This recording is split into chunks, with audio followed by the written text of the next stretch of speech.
Hello student, welcome to quick learn with Vibha. पिछले video में हम लोगों ने परिमेय संख्याओं का जोड़ना और घटाना पढ़ लिया है। आज हम लोग देखेंगे परिमेय संख्याओं का गुना। तो परिमेय संख्याओं के गुना में कुछ नियम है। जैसे हम लोगों ने पढ़ा था संवरक नियम, वैसे इसमें भी संवरक नियम होता है, वितरण नियम होता है। सारे नियम को बता। तो चलिए कुछ नियम देखते हैं। जैसे पहला है वितरण नियम। वितरण नियम, इसमें क्या होता है, ए अपॉन बी गुना बी अपॉन सी धन सी अपॉन डी बराबर क्या हो जाएगा, ए अपॉन बी गुना बी अपॉन सी धन ए अपॉन बी गुना सी अपॉन डी। ये होता है नियम। ऐसी है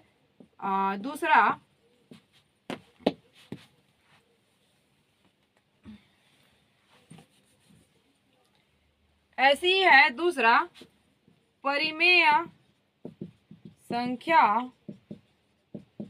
में शून्य का गुना।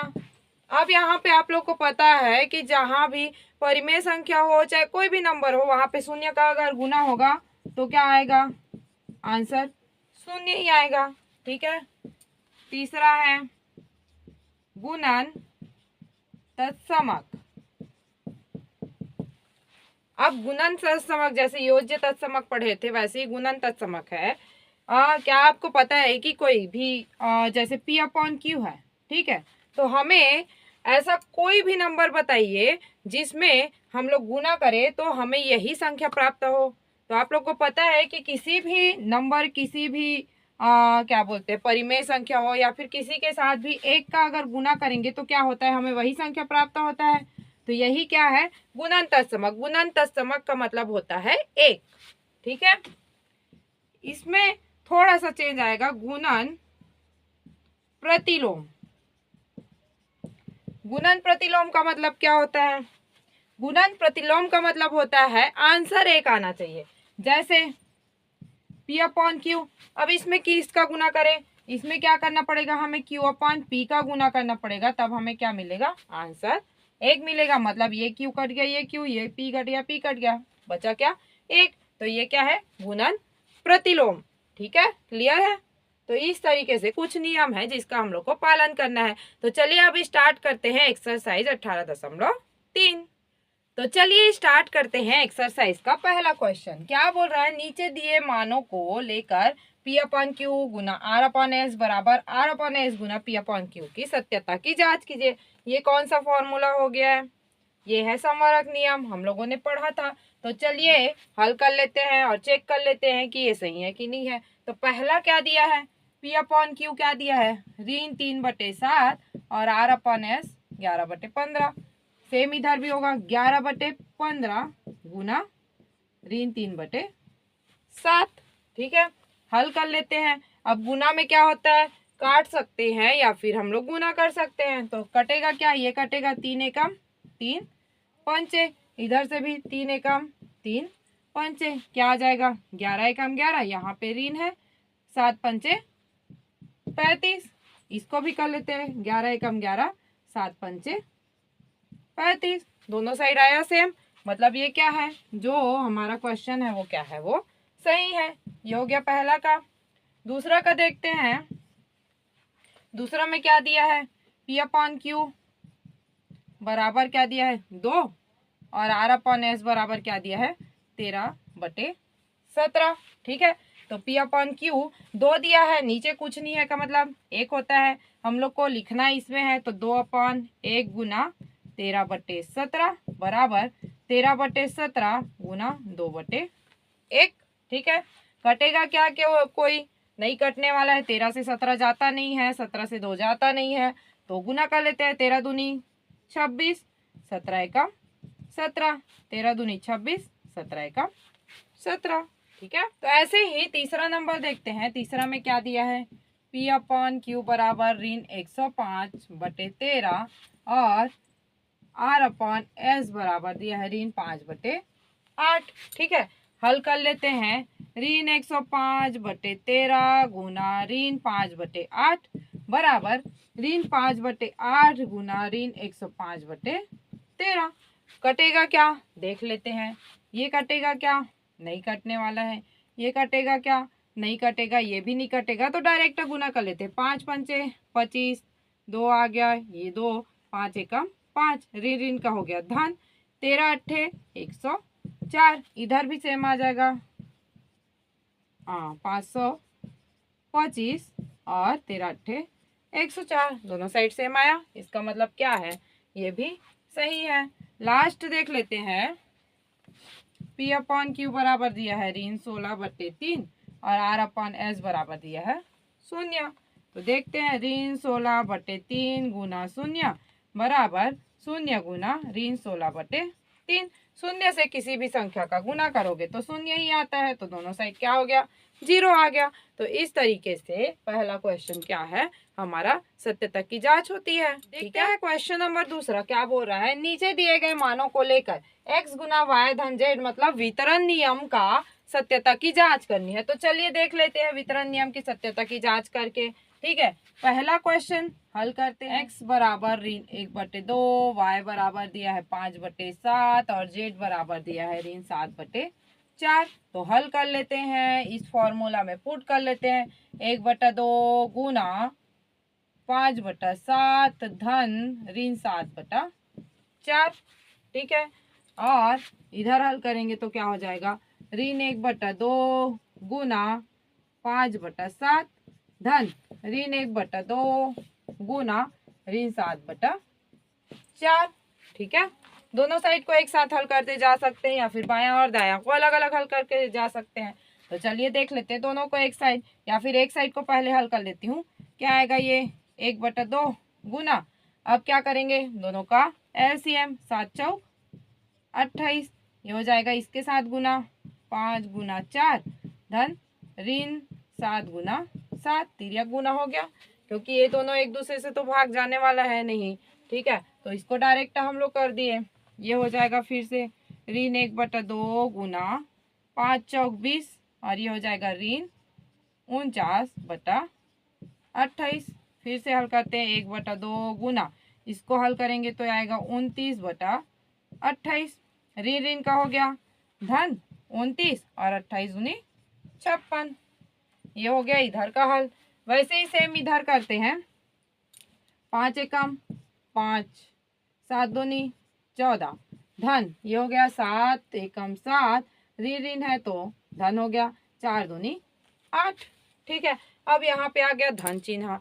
अब इसको डायरेक्ट जोड़ तो नहीं सकते हैं, तो क्या करना पड़ेगा हम लोग को, दोनों का एलसीएम निकालेंगे, आएगा 56। ठीक है, अब कर लेते हैं, इससे इसको गुना भाग देंगे तो क्या आएगा, 14 एकम 28, 14 तिया 42, 14 चौक 56, मतलब यहाँ पे हो जाएगा 4, 14 चौक 56। 8 से अगर करेंगे तो क्या आएगा, 8 सत्ते 56। ठीक है, तो ये हो जाएगा 7 गुना 7। ठीक है, हल कर लेते हैं, 5 चौक 20, ये हो गया धन 49/56, घटा देते हैं, आ जाएगा 29/56। यहाँ पे बड़ी संख्या में धन चिन्ह है, इसलिए हम लोगों ने क्या किया, धन चिन्ह। तो यहाँ से हम लोग को मिल रहा है LHS बराबर RHS, दोनों साइड बराबर है।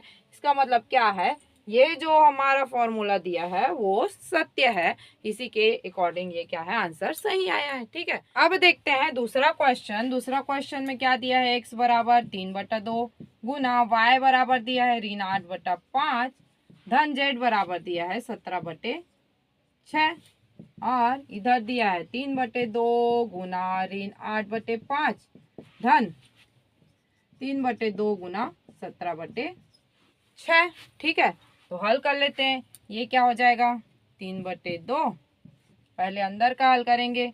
दोनों क्या है, सेम संख्या से भाग जाने वाला नहीं है, एक दूसरे से भी भाग नहीं जाएगा, तो डायरेक्ट गुना कर देते हैं। 6 पंचे 30, ये हो जाएगा तिर्यक गुना 6 धन 17 गुना 5, ये हो गया 3/2, 8 छका 48 धन 17 पंचे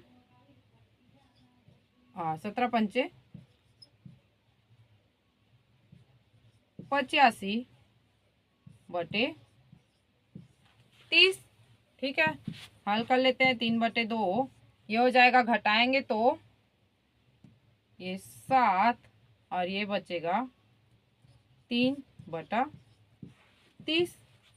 गुना कर लेते हैं, 7 इनका 1 3 3 9 और 1 10 11, ये हो गया 60। ये आया हमारा LHS। ठीक है, अब हम लोग को राइट हैंड साइड को भी करना है, तो राइट हैंड साइड को हल कर लेते हैं। 8 तिया 24, 5 दूनी 10, धन 17 तिया इनका 1 6 दूनी 12। अब देखो यहाँ पे एलसीएम कैसे निकालेंगे। यहाँ पे क्या है, दोनों एक दूसरे से तो भाग नहीं जाएगा, लेकिन एक संख्या से जाएगा, जैसे 2 से, तो एलसीएम निकाल लेते हैं। क्या हो जाएगा, 10 और 12 का एलसीएम, 2 पंचे 2 6 का, 2 तिया और ये हो गया 5 तिया 15, 15 दूनी 30, 30 दूनी 60, ये आ गया हमारा। ठीक है, अब क्या करेंगे, गुना। यहाँ पे हो गया 24 को तो लिख लिए, 10 से इसको भाग देंगे तो क्या आएगा, 10 6 का। ठीक है, और 12 से इसको भाग देंगे तो 12 पंचे। ठीक है, हल कर लेते हैं। 6 चौक 24 और 6 दूनी 12, 13 और 1 14, धन 5 एकम 5, 5 पंचे 25/60। इसको हम लोग अगर घटाएंगे तो क्या होगा, 1 हो गया, 5 में 1 हो गया, 2 में ये हो गया 1 और ये हो गया 60। ठीक है, अब यहाँ पे बड़ी संख्या में क्या है, धनात्मक चिन्ह है, इसलिए धनात्मक चिन्ह। अब यहाँ से हम लोग देख सकते हैं कि LHS 111/60 आया है और राइट हैंड साइड भी क्या आया है, 111/60। ठीक है, मतलब ये क्या है, दोनों इक्वल है, मतलब ये सत्य है। तीसरा देखते हैं, x बराबर दिया है 1 गुना y बराबर दिया है 9/5, धन z बराबर दिया है 0 और यही दिया है x बराबर 1 गुना 9/5, धन 1 गुना 0। ठीक है, हल कर लेते हैं भाई। 1 हो गया, अब 9/5, इसके नीचे कुछ नहीं है, मतलब 1 हो गया। ठीक है, 9/5 को 0 से जोड़ेंगे तो क्या आएगा, 9/5 ही आएगा। ठीक है, यहाँ पे भी 9/5, 1 गुना 0 मतलब 0 है, और इसको एक बार गुना करेंगे तो 9/5, यहाँ पे भी जोड़ेंगे तो क्या आएगा, 9/5। तो यहाँ से क्या है, बहुत ही सरल है, ये क्या है, LHS बराबर RHS, दोनों क्या है, बराबर है, मतलब ये क्या है, कथन सत्य है। क्लियर। अब देखते हैं अगला क्वेश्चन। तीसरा क्या बोल रहा है, क्रम विनिमय नियम द्वारा रिक्त स्थानों की पूर्ति कीजिए। क्रम विनिमय मैं बताई थी, मतलब क्रम का विनिमय करना, फेरबदल करना। तो क्या हो जाएगा, 2/3 गुना 4 दिया है, तो ये क्या हो जाएगा, 4 गुना 2/3। ठीक है, यहाँ पे दिया है 11/19, कुछ नहीं दिया है, 1/2, मतलब क्रम का विनिमय करना है तो यहाँ पे 1/2 पहले आया है, मतलब यहाँ पे बाद में आएगा, और यहाँ पे 11/19 पहले आया है, तो ये क्या हो जाएगा, बाद में आ जाएगा। यहाँ पे 7/9, ठीक है, तो 7/9 शुरू में आएगा, और 13/17 बाद में है, तो 13/17 पहले आएगा, क्रम का फेरबदल। ऐसे ही क्वेश्चन नंबर 4 में क्या बोला है, साहचर्य नियम का पालन करना है। तो साहचर्य नियम मतलब जो ब्रैकेट है वो क्या होता है, चेंज होता है, मतलब गुना अलग अलग जगह अलग अलग के साथ होता है। जैसे पहले यहाँ पे ब्रैकेट में गुना इसके साथ हुआ है, तो यहाँ पे क्या हो जाएगा, पहले इन दोनों के साथ हुआ है, बचा क्या, गुना 2/9। ठीक है, यहाँ पे क्या हो जाएगा, 1/4 निकल गया है, अब क्या होगा, इसके साथ गुना होगा, तो क्या होगा, ऋण 1/8 और ऋण 2/5। ठीक है, इसमें क्या हो जाएगा, लिख लेते हैं 4/7, ब्रैकेट किसके साथ आएगा, इसके साथ, ऋण 25/3, बचा क्या, 1/5। ठीक है, तो क्रम विनिमय और साहचर्य नियम क्लियर ही हो गया होगा आप लोग का। अब देखते हैं नेक्स्ट क्वेश्चन। अब देखते हैं क्वेश्चन नंबर 5। नीचे कुछ प्रश्न दिए हैं जो किसी न किसी नियम से संबंधित है, तो उस नियम को रिक्त स्थान में हम लोग को भरना है। ठीक है, तो पहला दिया है 7/12 गुना 1/9 धन 5/3। अब इसका गुना क्या हो गया है, इन दोनों का गुना 7/12 गुना 1/9 और 7/12 गुना 5/3। ठीक है, अभी ऐसा ही क्वेश्चन बनाए थे जिसमें कौन सा नियम लागू हुआ था, वितरण नियम हम लोगों ने पढ़ा है वितरण नियम में, ठीक है। क्या होता है, ए गुना बी धन सी बराबर ए गुना बी धन ए गुना सी, ठीक है। सेम ऐसे ही क्वेश्चन ये भी है, मतलब यहाँ पे भी क्या लग रहा है, वितरण नियम, ठीक है। तीसरा में देखते हैं, तीसरा कौन सा है, 8/11 गुना 3/7, तो 3/7 गुना 8/11, मतलब यहाँ पे क्या हुआ है, क्रम चेंज हुआ है, तो यहाँ पे क्या हो जाएगा, क्रम विनिमेय, ठीक है। अब यहाँ पे 5/3 गुना 3/5 बराबर 1, 1 किस में आना चाहिए बोली थी, किस में आना चाहिए, गुणन प्रतिलोम, मतलब ऐसी संख्या से गुना करना है जिसमें 1 आना चाहिए, तो हम लोग क्या करेंगे, उसका उल्टा से गुना करेंगे, प्रतिलोम से गुना करेंगे तब 1 आएगा, ठीक है। तो वही है गुणन प्रतिलोम। ऋण 3/12 गुना 1 और 1 गुना ऋण 3/12 बराबर ऋण 3/12, तो ये किस में होता है, गुणन तत्समक, मतलब उसी संख्या से जो संख्या का गुना 1 से गुना करेंगे तो हमें संख्या वही प्राप्त होनी चाहिए, तो किस में होता है, गुणन तत्समक में, ठीक है। तो इस प्रकार से जो नियम हम लोगों ने पढ़ा था वही नियम इसमें आया है। क्वेश्चन नंबर 6वां देखते हैं, निम्न के व्युत्क्रम लिखिए। व्युत्क्रम का मतलब होता है उसका उल्टा लिखना, तो 4 का उल्टा क्या हो जाएगा, 1/4, ऋण 17/5 का उल्टा 5/17, ऋण 6/29 का उल्टा 29/6 और p/q का उल्टा q/p, बस इतना ही था। अब देखते हैं क्वेश्चन नंबर 7। अब देखते हैं लास्ट क्वेश्चन, सत्य असत्य लिखना है, ठीक है। तो पहला दिया है किसी परिमेय संख्या और उसके व्युत्क्रम का गुणनफल क्या होता है, 1 होता है, बिल्कुल होता है। कैसे होगा, मान लो कोई संख्या दिया है 2/3, ठीक है, और उसका व्युत्क्रम लिखूंगी, ठीक है।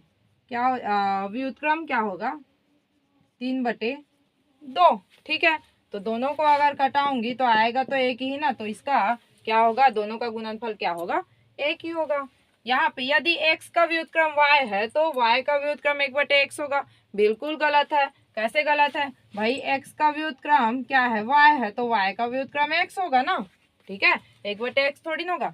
एक धनात्मक परिमेय संख्या का गुणन प्रतिलोम ऋणात्मक परिमेय संख्या होता है, नहीं होता है। कैसे ऋणात्मक होगा, कोई भी धनात्मक संख्या दिया है तो कोई भी धनात्मक संख्या दिया है तो उसका प्रतिलोम भी तो धनात्मक होगा, तो अभी गुणन प्रतिलोम बोला है ना, सॉरी, कोई भी धनात्मक दिया है तो उसका प्रतिलोम उसका उल्टा होगा, तभी तो 1 मिलेगा, उसका ऋणात्मक थोड़ी ना होगा।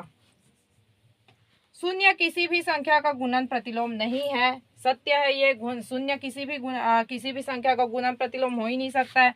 अगर 1/2 है उसका गुणन प्रतिलोम 0 होगा तो ये तो आंसर 0 आएगा, और गुणन प्रतिलोम का मतलब हम लोग को क्या लाना है, 1 लाना है, ठीक है। तो ये क्या है, सत्य है, ये क्या है, असत्य है, ये भी क्या है, असत्य, और ये क्या है, सत्य, ठीक है। तो इस तरह से हमारा ये एक्सरसाइज 18.3 कंप्लीट होता है। उम्मीद है कि आप सभी को अच्छे से समझ में आया होगा।